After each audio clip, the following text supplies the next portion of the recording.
ሰላም እንደምን ቆያችሁ ውድ አንከር ዜና ቤተሰቦች፣ ሰላም ፍቅር ጤና ባላችሁበት ሲያልን የሰዓቱን ዜና ይዘን ቀርበናል።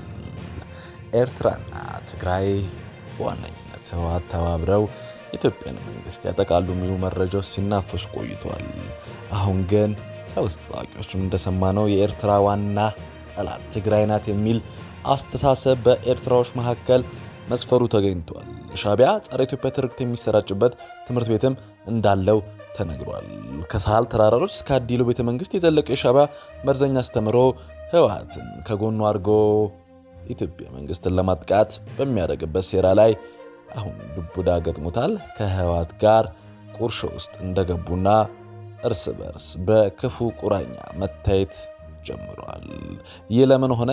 ይህ መሆኑስ በቀጣይ በሁለቱ ወገኖች መካከል የሚኖረውን ውጥረት ከምን ይደርሳል? አንድ ላይ ስናጠቋለን ያሉት የኢትዮጵያ መንግስት ላይ ያላቸው ተጽዕኖስ እንዴት ይሆናል? በዝርዝር በዚህ ጉዳይ ለእናንተ መረጃ ይዘናል። በፌዴራል ፖሊስ ቁጥጥር ስር ውለው የ14 ጊዜ ቀጠሮ ተጠይቆባቸው 6 ቲክቶከሮች ጉዳይ ከመደበኛው ህግ አገባብ ውጪ በሽምግልና እንዲፈታ ዝግጅት ላይ እንደሆነ ከውስጥ የሰማናቸው ምንጮች ጠቅሰዋል።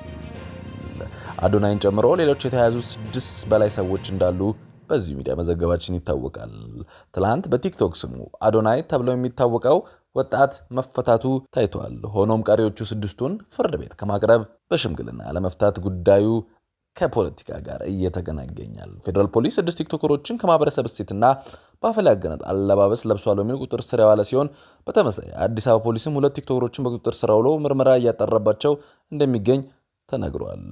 ሆኖም እኚህን ታሳሪዎች በህግ መጠየቅ ላይ ጉዳዩን በሽምግልና የሚፈታ ፖለቲካዊ ትርፍ ስለሚያስገኝ ሂደቱ በሽምግልና እንዲያልቅ አቅጣጫ ተይዟል ሲሉ የዛሀበሻ ምንጮች ተናግረዋል። በዚህ ጉዳይም ሰፋ ያለ ትንተና ለእናንተ ይዘናል።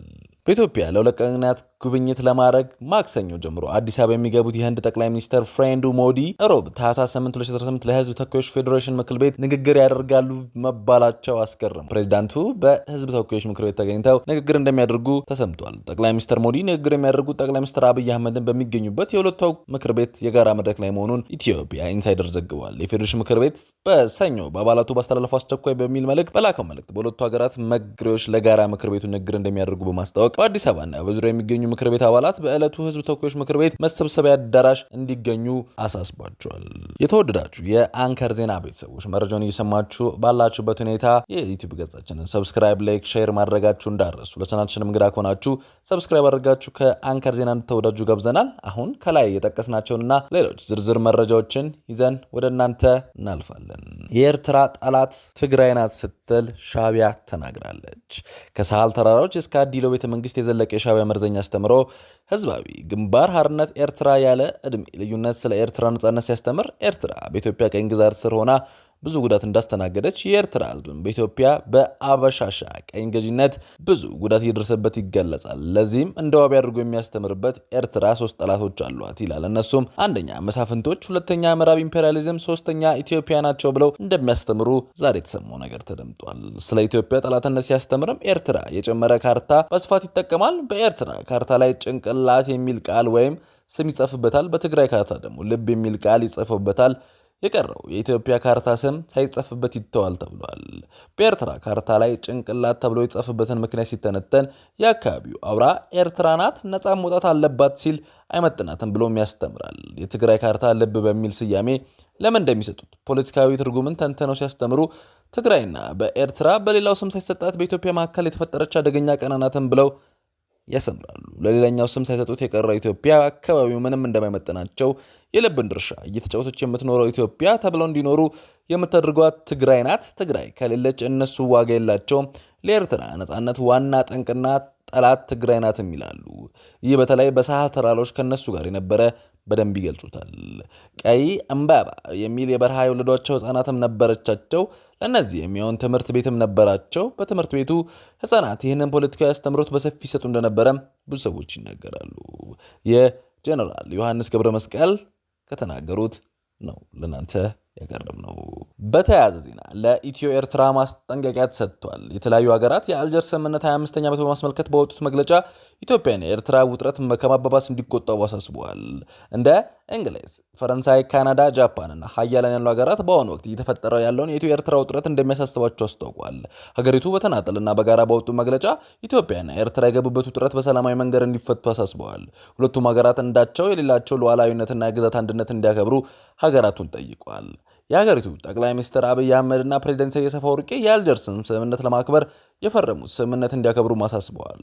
የአልጀርሱ ስምምነት መከበር ለቀጠናው ሰላም ወሳኝ መሆኑን የገለጹት የሀገሪቱ የአየር ላይ ተንጠልጥሎ የቆየውን የ25 ዓመታት ያስቆጠረው የስምምነት ወደ መሬት እንዲዞር ማድረግ ድጋፍ ቁርጠኝነት እንዳላቸውም ጠቁሟል። በተመሳይም በአልጀርሱ ስምምነት 25ኛ ዓመት ላይ መግለጫ ያወጣው የተመድ ዋና ጸሐፊ አንቶኒዮ ጉተሬስ በአሁኑ ወቅት ኤርትራና ኢትዮጵያ መካከል ውጥረት መፈጠሩን ገልጸዋል።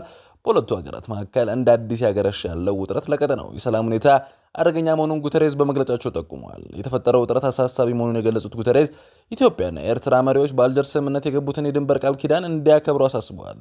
ፕሬዚዳንት ኢሳያስ አፈወርቂና ጠቅላይ ሚኒስትር አብይ አህመድ ወዳጅ የነበሩት በወቅቱ 2018 ዓ.ም የአልጀርስን ስምምነት የተቀመጡ የድንበር ስምምነቶች ለማክበር የቃል ኪዳን ሰነድ መፈረማቸው ይታወሳል።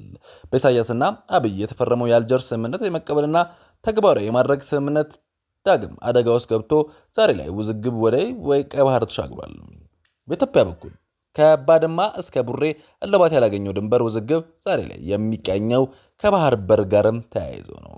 ኤርትራ የአልጀርስን ስምምነት መሰረት በማድረግ የተፈረደልኝ መሬት በሰሜኑ ኢትዮጵያ የእርስ በእርስ ጦርነት አጋጣሚ እጅ ገብቷል እያለች ነው።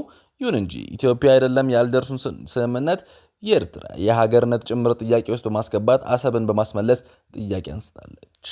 ተመድ ዋና ጸሐፊ የአልጀርሱ ስምምነት የተፈረመበት 25ኛ ዓመትን በማስመልከት ባወጡት መግለጫ ልዩ ቀን በሚል ቢዘክሩትም በተወያዮቹ በኩል የከተመለት ይመስላል።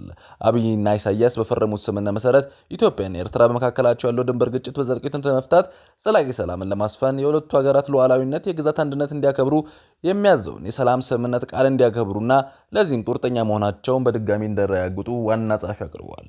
መሪዎቹ በ7 ዓመታት በፊት የጀመሩትን ሰላማዊ ግንኙነት ኢኮኖሚ ትብብር በማስቀጠል ከቀጠናዊ ዓለም አቀፋዊ ማህበረሰብ ጋር መስራታቸው እንዲቀጥሉ ዋና ጸሐፊው አሳስበዋል።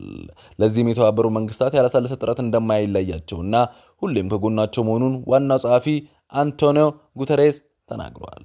ባለፈው ሳምንት መቀሌ ላይ በተካሄደው ዝርፊያ ጉዳይ አዳዲስ መረጃዎች እየወጡ ይገኛሉ። የአንድ አፍታ ሚዲያ እንደደረሰው የመቀሌ ምንጮችን ዋቢ በማድረግ የመቀሌ ኢትዮጵያ ንግድ ባንክ ዝርፊያ መፈጸሙ ዘግበን ነበር።